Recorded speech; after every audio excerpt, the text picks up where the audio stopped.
baolina kitra ihany fiadiana ny tompondakany ligin'Analamanga lanonana makotroka no nitanterahana tetsy amin'ny kianjan'i Mahamasina tamin'ny herin'ny sabotsy teo izay nanolorana ny amboara maha tompondakany ligin'Analamanga azy dia ny LGK plus zany ny avaka toy ny hita tany Kiev no hita tetsy amin'ny kianjan'i Mahamasina tamin'io lanonana fanolorana ny amboara ho an'ny LGK plus io.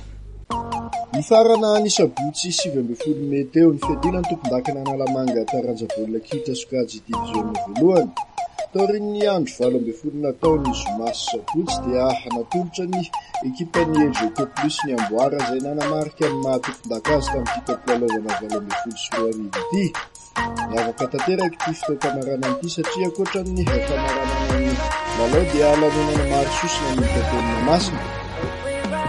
Toy ireny fahitany violany ireny dia atao anaty fanentanana maro loko sy haingo jiro isan-karazany no nampiakarany LGK plus ny amboara.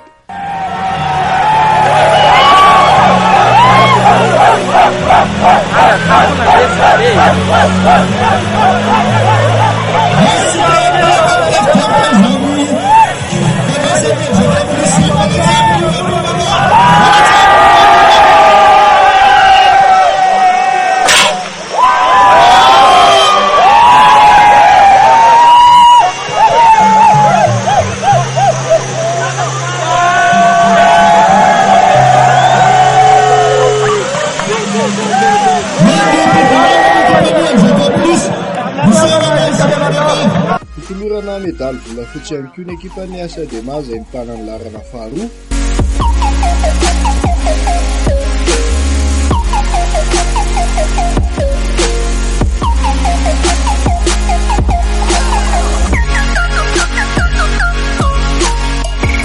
Raha medaly elimy ny ekipan'ny Kosfa larana fahatelo.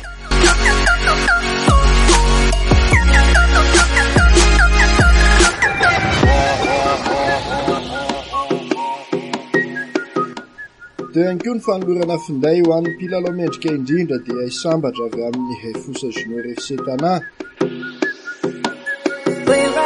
Mitoja avao amin'ny Tana formation kosa mipavidy baolina betsaka indrindra.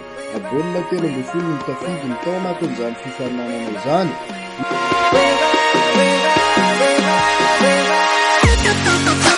Ilovasoa no safidy mpitsara mendrika indrindra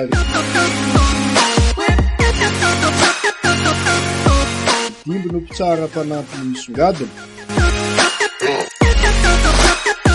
Izo avety be izao moa ny totosa dia noho ny fiara-miasan'ny ligin'Analamanga mpikarakara ny fifaninanana sy ny LGK plus izay tompondaka.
Ny alohan'ny fanolorana dia namarana ny andro 12 ny fiainana teo amin'ny LGK plus sy ny kinapsa sport Tana.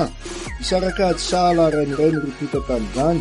Ny kinapsa sport nanokatra nisa tamin'ny alalan'ny penalty tafiditra tahina teo amin'ny minitra 12.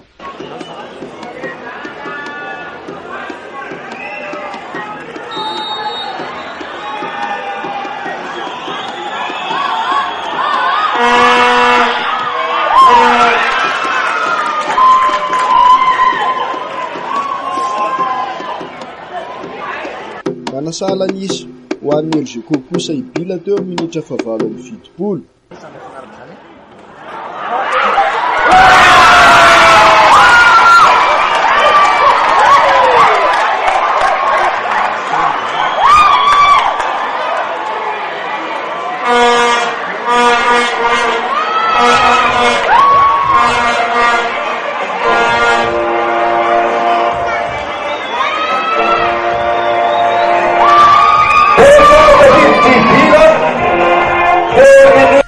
Nentina nanokatra ity lanonana famaranana ity dia nisy ny lalao nionan'ny ekipan'ny federasiona sy ny ligy ary ny mpanazatra tamin'ny ekipan'ny mpanao gazety, nondrika tamin'ny isa 4-2 ny ekipan'ny mpanao gazety.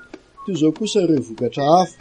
Tany Akarion dia reson'ny Mama FC tamin'ny isa 2-1 ny ekipan'ny 20 FC. Tetsy amin'ny kianjan'i Mahamasina niondrika tamin'ny isa 2-1 nanoloana ny COSPN ny Tana Formation. Ny sarakady sahala 1-1 ny Kosfa sy ny Fosa Junior FC Tana. Misy kafoty kosa dia resy ny Adema tamin'ny isa 1-8.